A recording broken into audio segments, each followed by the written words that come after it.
Scene 2 after ng On the Steps of the Palace. Okay. Sa'yo magsa-start, ano? Isa.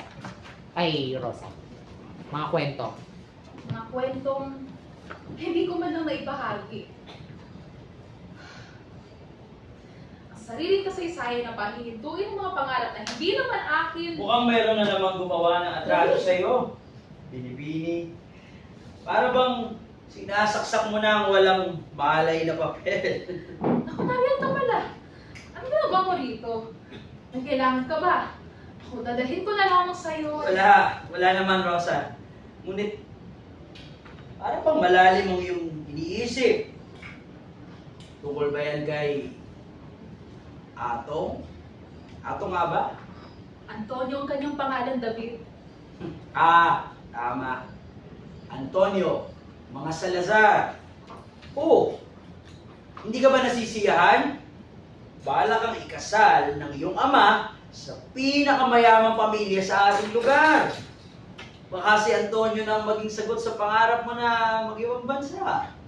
Ako, hindi ko kailangan si Antonio, no?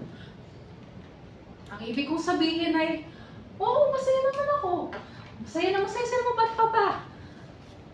Ako, basta nakikita ko, basta masaya ako na nakikita masaya sila. Ay, Rosario Santiago. Balik mo nga yan, huwag na magbiro. Alam mo namang walang sekretong hindi nakarating Inaagaw. Masaya na Agawin mo. ako. Ako na nakakasayan. Sige na, ibibigay ko na.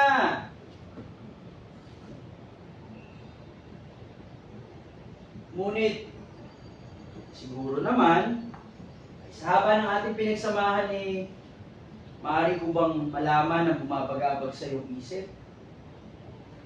Kuya David! Isabel!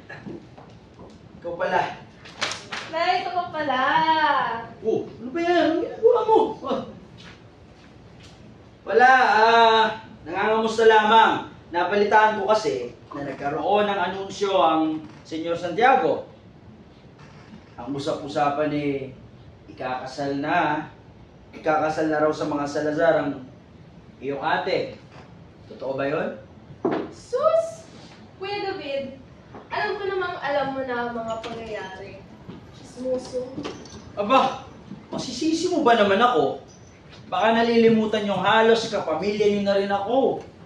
Siyempre, mayroon akong karapatan na malaman ang mga sabi-sabi.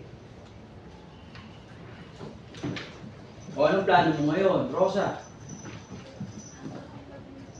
Balak mo ba talagang ikasal dyan sa Atong na yan?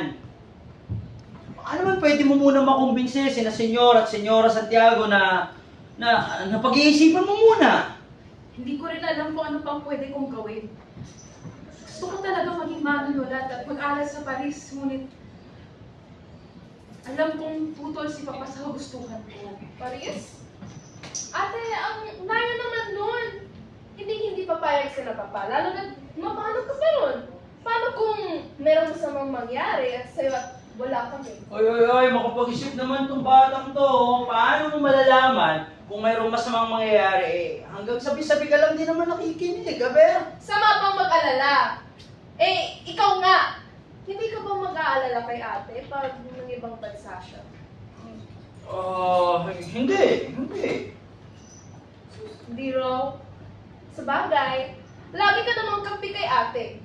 At parang ayaw mo rin naman ikasal siya kay Antonio kung payag ka na mag-ibang bansa siya. Ay, ako, tama na! Nag-aaway na naman kayong dalawa. Saan ko naiisipin ang lahat? Forward. Saan ko naiisipin ang lahat ng mga yan? Gitna. Matagal-tagal pa naman ang plano ni na Papa at doon sa Lasal, nakasalan. Siguro na may oras pa ako. Huwag kang mag-alala ate. Kakampi mo ako. Mahirap man ang iyong gusto, ngunit alam ko namang magkakakamit mo din. Oy, magpapahuli ba naman ako dyan? Alam niyo naman na matagal na akong sumusuporta dito kay Rosa. Kaya ako ang numero 1 dito. Ako yung first touch mo. Ate, Uy! Ano ba yan? Sige, mag-away pa kayo. Pag-initan naman kayo ni Mama Papa.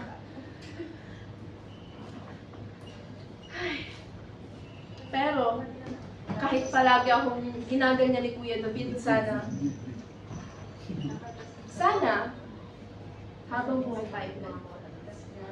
Paano ganito mag-away? I mean, masaya! Nakangiti. Tumatawa. Magkakasama. Abay, siyempre naman. Ano ba naman kayo? Oh, hindi ko basta-basta pwedeng maitaboy dito, ha? Ikaw pa talaga, David.